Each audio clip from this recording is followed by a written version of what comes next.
سورۃ النساء کا چوتھا رکوع ہے، چوتھے پارے کا یہ آخری رکوع ہے۔ سورۃ النساء کی آیت نمبر 23۔ اس آیت کریمہ میں ان عورتوں کی فہرست بیان کی گئی جن سے نکاح کرنا حرام ہے۔ حرمت علیکم امہاتکم، تم پر تمہاری مائیں حرام ہوئیں۔ امہاتکم کے تحت مفسرین نے لکھا کہ دادی، نانی، ماں سب حرام ہیں۔ نہ دادی سے نکاح ہو سکتا ہے، نہ نانی سے، نہ ماں سے ہو سکتا ہے۔ وبناتکم، اور تمہاری بیٹیاں تم پر حرام ہوئیں۔ تو مفسرین نے فرمایا کہ بیٹی بھی حرام ہے، پوتی سے بھی نکاح کرنا حرام ہے، اور نواسی سے بھی نکاح کرنا حرام ہے۔ وَأَخَوَاتُكُمْ، اور تمہاری بہنیں تم پر حرام ہوئیں، چاہے وہ سگی بہن ہو یا باپ شریک بہن ہو یا ماں شریک بہن ہو۔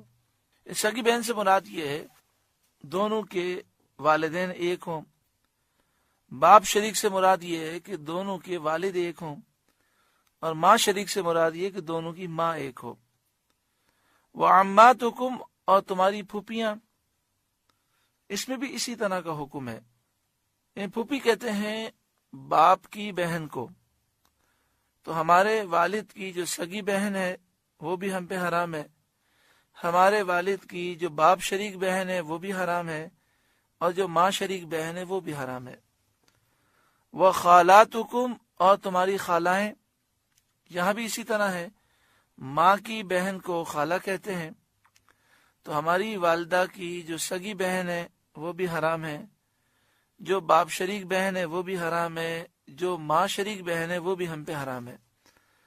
وہ بنات الاخی، اور بھتیجیاں، وہ بنات الاختی، اور بھانجیاں تم پر حرام ہوئیں۔ بھتیجی کا بھی یہی معاملہ ہے۔ بھتیجی کہتے ہیں بھائی کی بیٹی، اب وہ بھائی سگا ہو، باپ شریک ہو، ماں شریک ہو، اس کی بیٹیاں ہم پہ حرام ہیں۔ بھانجی کہتے ہیں بہن کی بیٹی، اب وہ بہن ہماری سگی ہو یا باپ شریک ہو یا ماں شریک ہو، اس کی بیٹیاں ہم پر حرام ہیں۔ وَأُمَّهَاتُكُمُ اللَّاتِي أَرْضَعْنَكُمْ، اور تمہاری وہ مائیں تم پر حرام ہیں جنہوں نے دودھ پلایا۔ ایک تو سگی ماں ہے وہ حرام ہے، ایک وہ عورت جو کسی بچے کو دودھ پلائے۔ حضرت امام اعظم ابو حنیفہ رضی اللہ تعالیٰ عنہ فرماتے ہیں کہ بچے کی عمر 2.5 سال یا اس سے کم ہو اور کوئی بھی عورت اس بچے کو دودھ پلا دے، چاہے قلیل چاہے زیادہ، وہ عورت اس بچے کی رضائی ماں ہو جاتی ہے اور اس بچے پر حرام ہو جاتی ہے۔ شرعی مسئلہ یہ ہے کہ جس طرح نسب سے رشتے حرام ہوتے ہیں، دودھ سے بھی رشتے حرام ہو جاتے ہیں۔ یعنی وہ عورت جس نے اس بچے کو دودھ پلایا وہ اس کی رضائی ماں ہو گئی، اس عورت کا شوہر اس کا رضائی باپ ہو گیا، اس عورت کی بہن اس کی رضائی خالہ ہو گئی، اور اس کے شوہر کی بہن اس کی رضائی پھوپھی ہو گئی۔ اس طرح سارے رشتے حرام ہوتے ہیں۔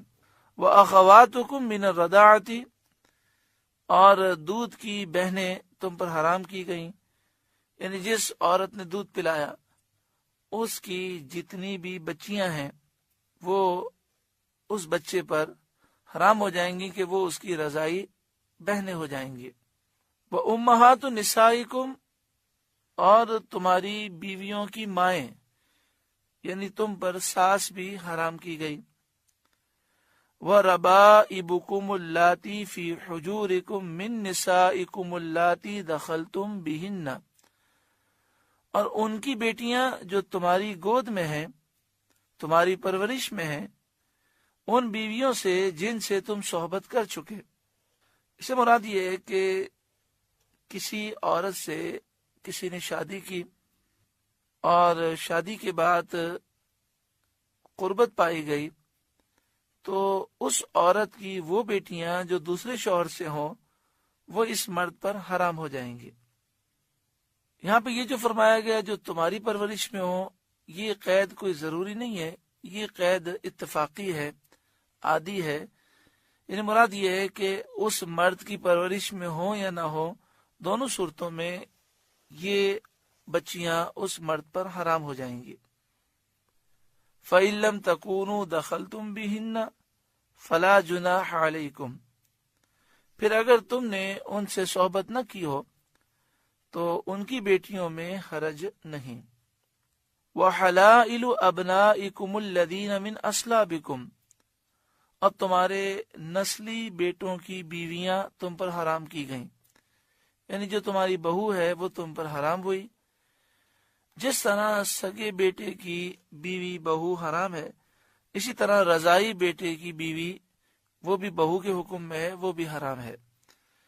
وَأَن تَجْمَعُوا بَيْنَ الْأُخْتَيْنِ، اور دو بہنیں اکٹھی کرنا یہ حرام ہے، إِلَّا مَا قَدْ سَلَفَ، مگر جو ہو گزرا، یعنی دو بہنوں سے ایک ساتھ نکاح کر لینا۔ ایک ساتھ سے مراد یہ ہے کہ ایک شخص اس نے ایک عورت سے نکاح کیا، پھر اس کی بہن سے نکاح کر لیا، تو اگر اس نے اس طرح کیا کہ پہلے ایک سے نکاح کیا پھر دوسرے سے نکاح کیا، تو پہلا نکاح ہوگا اور اس کی بہن سے جو نکاح کرے گا وہ نکاح ہوگا نہیں جب تک کہ ایک عورت اس کے عقد میں ہے، نکاح میں ہے، اس کی بہن سے نکاح نہیں ہو سکتا۔ الا ما قد سلف، مگر جو پہلے ہو چکا وہ معاف کر دیا گیا۔ اور ان آیتوں کے نزول کے وقت جو معاملات اس طرح کے تھے جن کے نکاح میں ایسی عورتیں تھیں، انہیں یہ حکم دیا گیا کہ وہ ان سے جدا ہو جائیں اور میاں بیوی کے تعلقات اور یہ سوچ اور یہ فکر ختم کی جائے۔ ان اللہ کان غفور الرحیم، بے شک اللہ بخشنے والا مہربان ہے۔ یہاں پر اس مسئلے کو بھی سمجھ لیں کہ جس طرح دو بہنوں کو نکاح میں جمع کرنا یہ حرام ہے، اسی طرح دو ایسی عورتوں سے نکاح کرنا کہ دونوں عورتوں کا آپس میں رشتہ ایسا ہو کہ ایک پھوپھی ہو تو دوسری بھتیجی ہو، یہ بھی حرام ہے۔ یا دو عورتوں کو اس طرح نکاح میں جمع کرنا کہ ان کا آپس میں رشتہ ایسا ہو کہ ایک خالہ ہو دوسری بھانجی ہو، تو اس طرح بھی نکاح کرنا حرام ہے۔ ان اللہ کان غفور الرحیم، بے شک اللہ بخشنے والا مہربان ہے۔